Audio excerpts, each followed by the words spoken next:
Citizenship study guides, tests, and questions.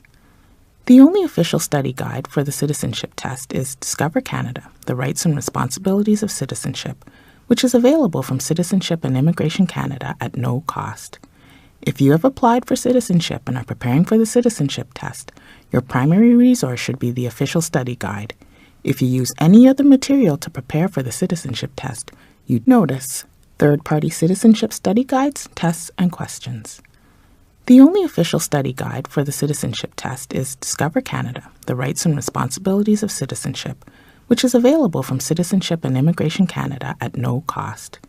If you have applied for citizenship and are preparing for the citizenship test, your primary resource should be the official study guide. If you use any other material to prepare for the citizenship test, you do so at your own risk. Discover Canada, the Rights and Responsibilities of Citizenship. Study Guide. The Oath of Citizenship. I swear or affirm that I will be faithful and bear true allegiance to Her Majesty Queen Elizabeth II, Queen of Canada, her heirs and successors, and that I will faithfully observe the laws of Canada and fulfill my duties as a Canadian citizen. Le serment de citoyenneté. Je jure, ou j'affirme solennellement, que je serai fidèle et porterai sincère allégeance à Sa Majesté, la Reine Élisabeth II, Reine du Canada, à ses héritiers et successeurs, que j'observerai fidèlement les lois du Canada et que je remplirai loyalement mes obligations de citoyen canadien. Understanding the Oath. In Canada, we profess our loyalty to a person who represents all Canadians and not to a document such as a constitution, a banner such as a flag, or a geopolitical entity such as a country. In our constitutional monarchy, these elements are encompassed by the sovereign, a queen or king. It is a remarkably simple yet powerful principle. Canada is personified by the sovereign, just as the sovereign is personified by Canada. Message to our readers. Welcome. It took courage to move to a new country. Your decision to apply for citizenship is another big step. You are becoming part of a great tradition that was built by generations of pioneers before you. Once you have met all the legal requirements, we hope to welcome you as a new citizen with all the rights and responsibilities of citizenship. Canada has welcomed generations of newcomers to our shores to help us build a free, law-abiding, and prosperous society. For 400 years, settlers and immigrants have contributed to the diversity and richness of our country, which is built on a proud history and a strong identity. Canada is a constitutional monarchy, a parliamentary democracy, and a federal state. Canadians are bound together by a shared commitment to the rule of law and to the institutions of parliamentary government. Canadians take pride in their identity and have made sacrifices to defend their way of life. By coming to Canada and taking this important step towards Canadian citizenship, you are helping to write the continuing story of Canada. Immigrants between the ages of 18 and 54 must have adequate knowledge of English or French in order to become Canadian citizens. You must also learn about voting procedures, Canada's history, symbols, democratic institutions, geography, and the rights and responsibilities of citizenship. Canadian citizens enjoy many rights, but Canadians also have responsibilities. They must obey Canada's laws and respect the rights and freedoms of others. This guide will help you prepare to become a Canadian citizen. Good luck! For information about Citizenship and Immigration Canada, visit our website at www.cic.gc.ca.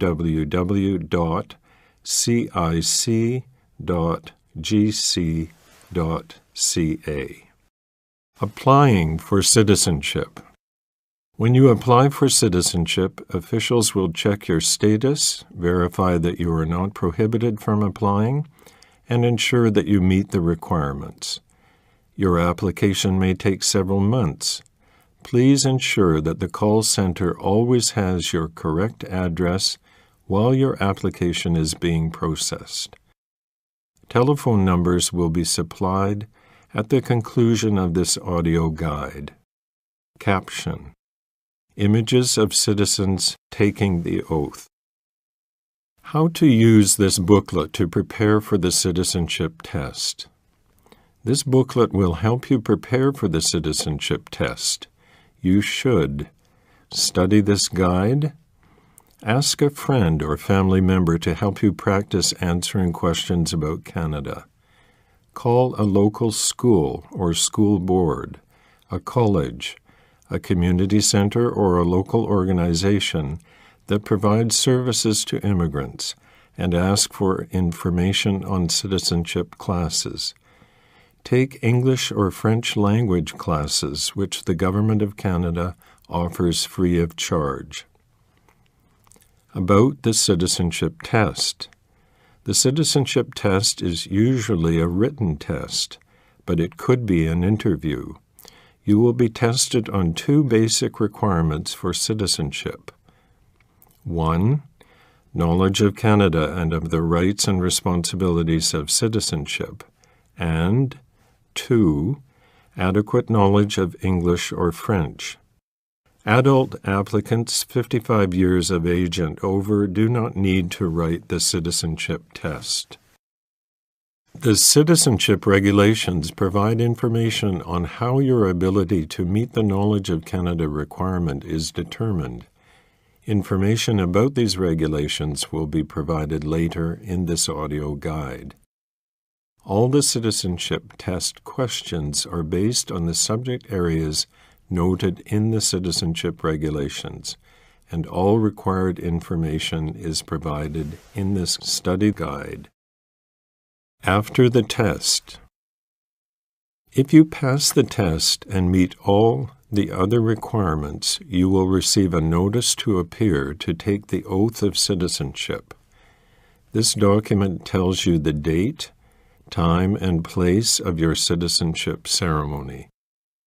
At the ceremony, you will take the oath of citizenship, sign the oath form, and receive your Canadian citizenship certificate.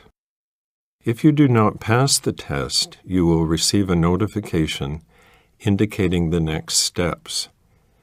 You are encouraged to bring your family and friends to celebrate this occasion. Rights and responsibilities of citizenship. Canadian citizens have rights and responsibilities. These come to us from our history, are secured by Canadian law, and reflect our shared traditions, identity, and values. Canadian law has several sources, including laws passed by Parliament and the provincial legislatures, English common law, the Civil Code of France, and the unwritten constitution that we have inherited from Great Britain.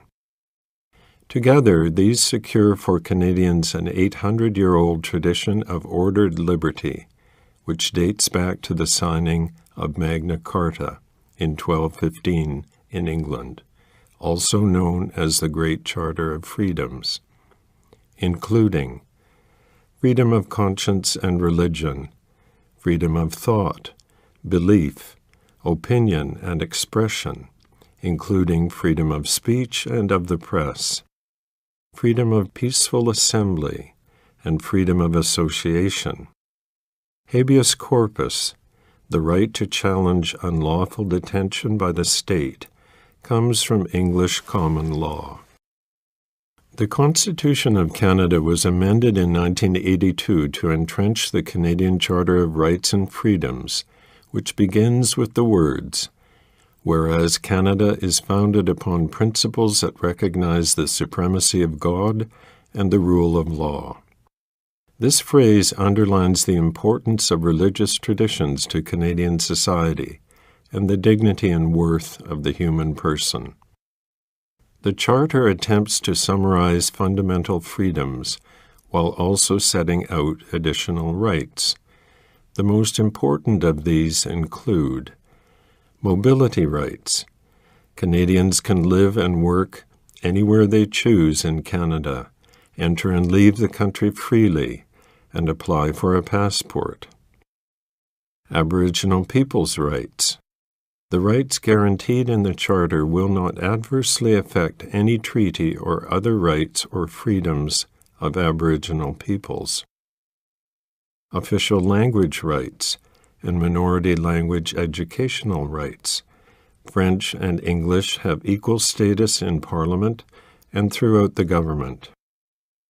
Multiculturalism. A fundamental characteristic of the Canadian heritage and identity. Canadians celebrate the gift of one another's presence and work hard to respect pluralism and live in harmony. Caption: Image of Queen Elizabeth II proclaiming the amended Constitution in Ottawa in 1982. The equality of women and men. In Canada, men and women are equal under the law.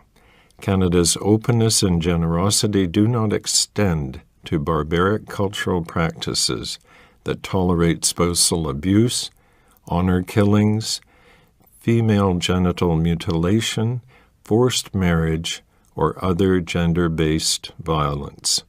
Those guilty of these crimes are severely punished under Canada's criminal laws. Citizenship responsibilities. In Canada, rights come with responsibilities. These include obeying the law. One of Canada's founding principles is the rule of law. Individuals and governments are regulated by laws and not by arbitrary actions. No person or group is above the law. Taking responsibility for oneself and one's family, getting a job, taking care of one's family, and working hard in keeping with one's abilities are important Canadian values. Work contributes to personal dignity and self-respect and to Canada's prosperity. Serving on a jury. When called to do so, you are legally required to serve. Serving on a jury is a privilege that makes the justice system work, as it depends on impartial juries made up of citizens. Voting in elections. The right to vote comes with a responsibility to vote in federal, provincial, or territorial and local elections. Helping others in the community. Millions of volunteers freely donate their time to help others without pay by helping people in need, assisting at your child's school, volunteering at a food bank or other charity, or encouraging newcomers to integrate. Volunteering is an excellent way to gain useful skills and develop friends and contacts.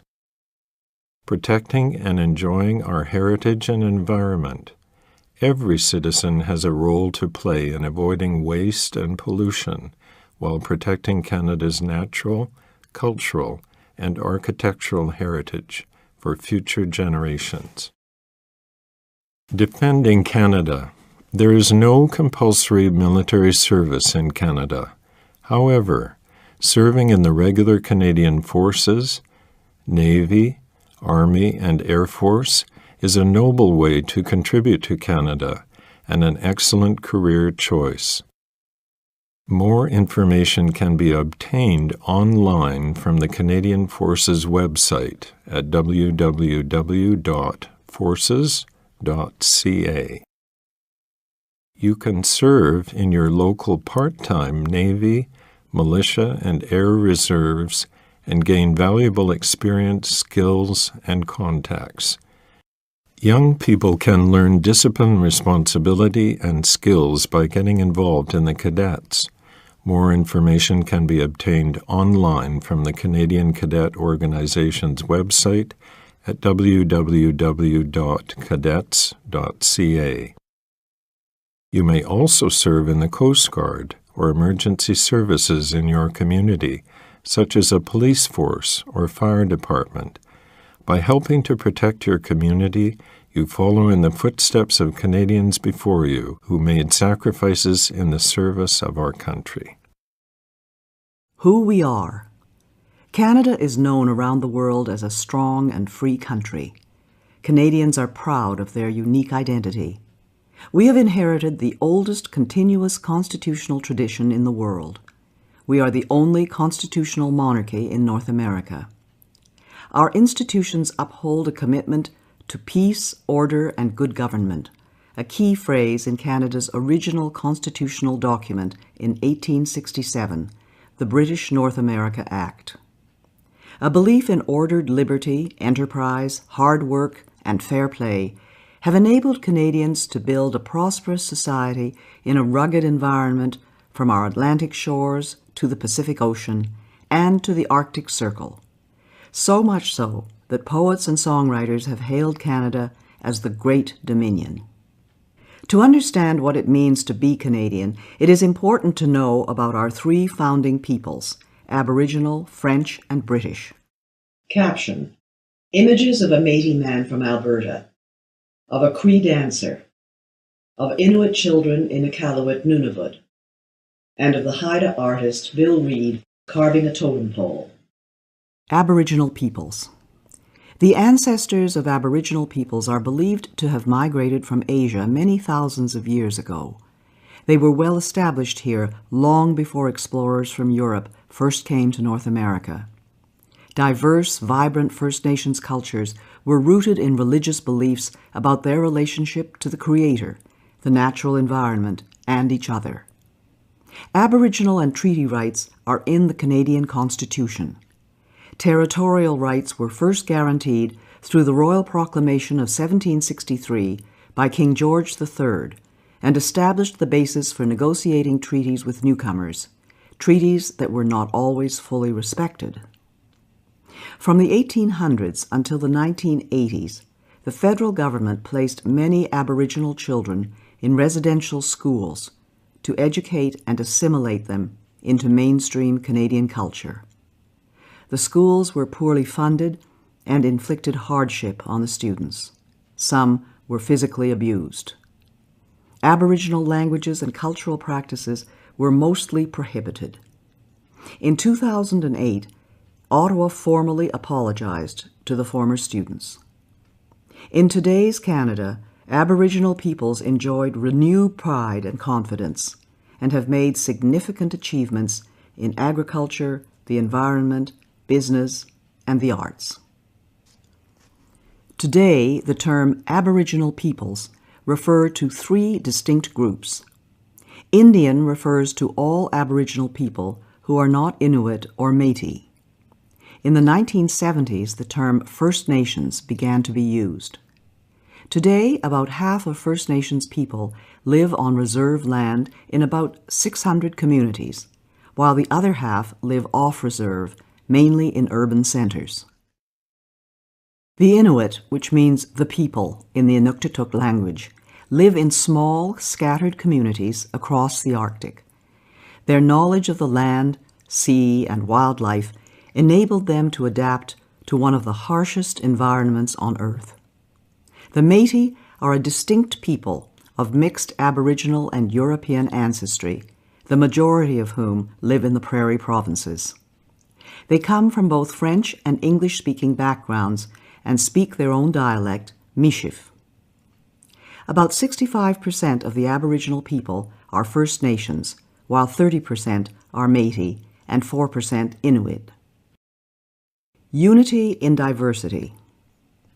John Buchan, the first Baron Tweedsmuir, was a popular Governor-General of Canada in 1935 to 1940. In a speech to the Canadian Club of Halifax in 1937, he noted that immigrant groups should retain their individuality and each make its contribution to the national character.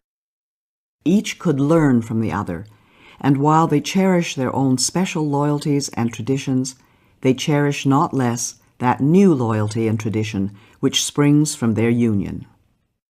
The 15th Governor-General is shown in blood Kainai First Nation headdress. Caption: Images of the St. Patrick's Day Parade in Montreal, Quebec.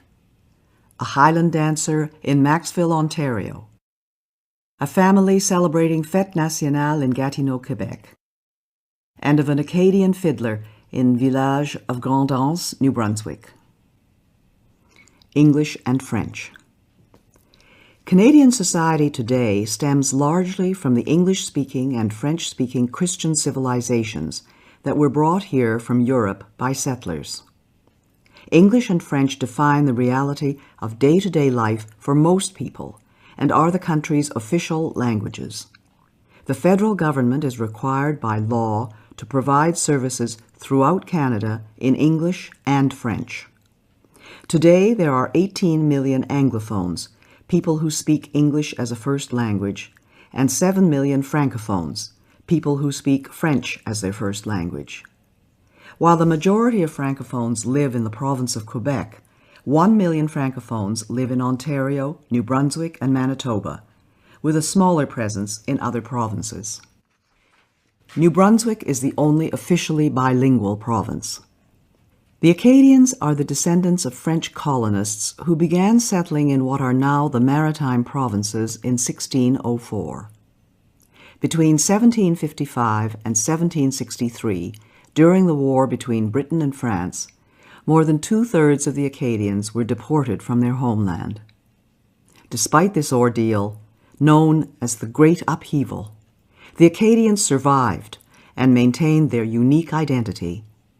Today, Acadian culture is flourishing and is a lively part of French-speaking Canada. Quebecers are the people of Quebec, the vast majority French-speaking. Most are descendants of 8,500 French settlers from the 1600s and 1700s and maintain a unique identity, culture, and language. The House of Commons recognized in 2006 that the Québécois form a nation within a united Canada. 1 million Anglo-Quebecers have a heritage of 250 years and form a vibrant part of the Quebec fabric. The basic way of life in English-speaking areas was established by hundreds of thousands of English, Welsh, Scottish, and Irish settlers, soldiers, and migrants from the 1600s to the 20th century. Generations of pioneers and builders of British origins, as well as other groups, invested and endured hardship in laying the foundations of our country. This helps explain why Anglophones, or English speakers, are generally referred to as English Canadians. Becoming Canadian. Some Canadians immigrate from places where they have experienced warfare or conflict. Such experiences do not justify bringing to Canada violent, extreme, or hateful prejudices. In becoming Canadian, newcomers are expected to embrace democratic principles, such as the rule of law. Caption: Images of the celebration of cultures in Edmonton, Alberta, of Ismaili Muslims in the Calgary Stampede, Alberta, of the Caribbean Cultural Festival in Toronto, Ontario, of the Ukrainian Pysanka Festival in Vegreville, Alberta, of young Polish dancers in Oliver, British Columbia, and of the pipes and drums in Ottawa. Diversity in Canada. The majority of Canadians were born in this country, and this has been true since the 1800s. However, Canada is often referred to as a land of immigrants because over the past 200 years, millions of newcomers have helped to build and defend our way of life. Many ethnic and religious groups live and work in peace as proud Canadians. The largest groups are the English, French, Scottish, Irish, German, Italian, Chinese, Aboriginal, Ukrainian, Dutch, South Asian, and Scandinavian. Since the 1970s, most immigrants have come from Asian countries. Non-official languages are widely spoken in Canadian homes. Chinese languages are the second most spoken at home after English in 2 of Canada's biggest cities. In Vancouver, 13% of the population speak Chinese languages at home. In Toronto, the number is 7%. The great majority of Canadians identify as Christians. The largest religious affiliation is Catholic, followed by various Protestant churches. The numbers of Muslims, Jews, Hindus, Sikhs, and members of other religions, as well as people who state no religion, are also growing.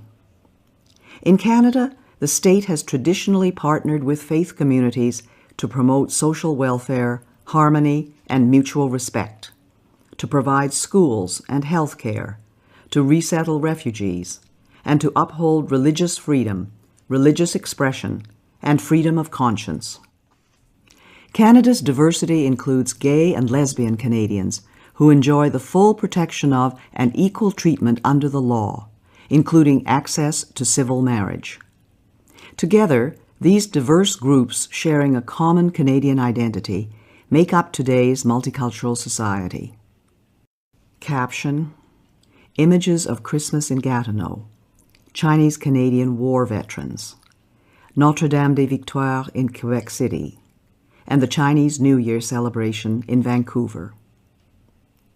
Image of Marjorie Turner Bailey with caption: Olympian Marjorie Turner Bailey of Nova Scotia is a descendant of Black Loyalists, escaped slaves, and freed men and women of African origin who in the 1780s fled to Canada from America, where slavery remained legal until 1863. Canada's history. Aboriginal peoples. When Europeans explored Canada, they found all regions occupied by native peoples they called Indians, because the first explorers thought they had reached the East Indies. The native people lived off the land, some by hunting and gathering, others by raising crops. The Huron-Wendat of the Great Lake region, like the Iroquois, were farmers and hunters. The Cree and Dene of the Northwest were hunter-gatherers. The Sioux were nomadic, following the bison or buffalo herd. The Inuit lived off Arctic wildlife. West Coast natives preserved fish by drying and smoking. Warfare was common among Aboriginal groups as they competed for land, resources, and prestige. The arrival of the European traders, missionaries, soldiers, and colonists changed the native way of life forever. Large numbers of Aboriginals died of European diseases to which they lacked immunity. However, Aboriginals and Europeans formed strong economic, religious, and military bonds in the first 200 years of coexistence, which laid the foundations of Canada. Caption: Image of an Indian encampment during fur trade era. The first Europeans. The Vikings from Iceland who colonized Greenland 1,000 years ago also reached Labrador and the island of Newfoundland. The remains of their settlement, L'Anse-aux-Meadows, are a World Heritage Site. European exploration began in earnest in 1497 with the expedition of John Cabot, who was the first to draw a map of Canada's east coast. Image of John Cabot with caption: John Cabot, an Italian immigrant to England, was the first to map Canada's Atlantic shore, setting foot on Newfoundland, or Cape Breton Island, in 1497, and claiming the newfound land for England. English settlement did not begin until 1610. Exploring a river, naming Canada. Between 1534 and 1542, Jacques Cartier made 3 voyages across the Atlantic, claiming the land for King Francis I of France. Cartier heard 2 captured guides speak the Iroquoian word Anata, meaning village. By the 1550s, the name of Canada began appearing on maps. Image of Jacques Cartier with caption: Jacques Cartier was the first European to explore the St. Lawrence River and to set eyes on present-day Quebec City and Montreal. Royal New France. In 1604, the first European settlement north of Florida was established by French explorers Pierre de Monts and Samuel de Champlain. First on St. Croix Island in present-day Maine, then at Port Royal in Acadia, present-day Nova Scotia. In 1608, Champlain built a fortress at what is now Quebec City. The colonists struggled against a harsh climate. Champlain allied the colony with the Algonquin, Montagnais, and Huron, historic enemies of the Iroquois, a confederation of 5, later 6, First Nations who battled with the French settlements for a century. The French and the Iroquois made peace in 1701. The French and Aboriginal people collaborated in the vast fur trade economy driven by the demand for beaver pelts in Europe.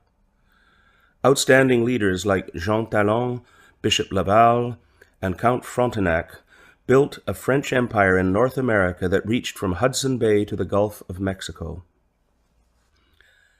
Image of Count Frontenac with caption. Count Frontenac refused to surrender Quebec to the English in 1690, saying, "My only reply will be from the mouths of my cannons." Image of Pierre Le Moyne with caption. Pierre Le Moyne, Sieur d'Iberville, was a great hero of New France, winning many victories over the English, from James Bay in the north to Nevis in the Caribbean in the late 17th and early 18th centuries. Struggle for a continent. In 1670, King Charles II of England granted the Hudson's Bay Company exclusive trading rights over the watershed draining into Hudson Bay. For the next 100 years, the company competed with Montreal-based traders. The skilled and courageous men who traveled by canoe were called voyageurs and coureurs des bois, and formed strong alliances with First Nations. English colonies along the Atlantic seaboard dating from the early 1600s eventually became richer and more populous than New France. In the 1700s, France and Great Britain battled for control of North America. In 1759, the British defeated the French in the Battle of the Plains of Abraham at Quebec City, marking the end of France's empire in America. The commanders of both armies, Brigadier James Wolfe and the Marquis de Montcalm, were killed leading their troops in battle. The province of Quebec. Following the war, Great Britain renamed the colony the Province of Quebec. The French-speaking Catholic people, known as habitants or Canadiens, strove to preserve their way of life in the English-speaking Protestant-ruled British Empire. A tradition of accommodation. To better govern the French Roman Catholic majority, the British Parliament passed the Quebec Act of 1774. One of the constitutional foundations of Canada, the Quebec Act, accommodated the principles of British institutions to the reality of the province. It allowed religious freedom for Catholics and permitted them to hold public office, a practice not then allowed in Britain. The Quebec Act restored French civil law while maintaining British criminal law. Image of Sir Guy Carleton with caption. Sir Guy Carleton, also called Lord Dorchester, as governor of Quebec, defended the rights of the Canadiens, defeated an American military invasion of Quebec in 1775, and supervised the Loyalist migration to Nova Scotia and Quebec in 1782 and 83. United Empire Loyalists. In 1776, the 13 British colonies to the south of Quebec declared independence and formed the United States. North America was again divided by war. More than 40,000 people loyal to the Crown, called Loyalists, fled the oppression of the American Revolution to settle in Nova Scotia and Quebec. Joseph Brant led thousands of Loyalist Mohawk Indians into Canada. The Loyalists came from Dutch, German, British, Scandinavian, Aboriginal, and other origins, and from Presbyterian, Anglican, Baptist, Methodist, Jewish, Quaker, and Catholic religious backgrounds. About 3,000 black loyalists, freedmen, and slaves came north seeking a better life. In turn, in 1792, some black Nova Scotians who were given poor land moved on to establish Freetown, Sierra Leone, West Africa, a new British colony for freed slaves. The beginnings of democracy. Democratic institutions developed gradually and peacefully. The first representative assembly was elected in Halifax, Nova Scotia in 1758. Prince Edward Island followed in 1773, New Brunswick in 1785. The Constitutional Act of 1791 divided the province of Quebec into Upper Canada, later Ontario, which was mainly Loyalist, Protestant and English-speaking, and Lower Canada, later Quebec, heavily Catholic and French-speaking. The Act also granted to the Canadas, for the first time, legislative assemblies elected by the people. The name Canada also became official at this time and has been used ever since. The Atlantic colonies and the two Canadas were known collectively as British North America. Image of the Assembly of Lower Canada with caption. The first elected Assembly of Lower Canada in Quebec City debates whether to use both French and English.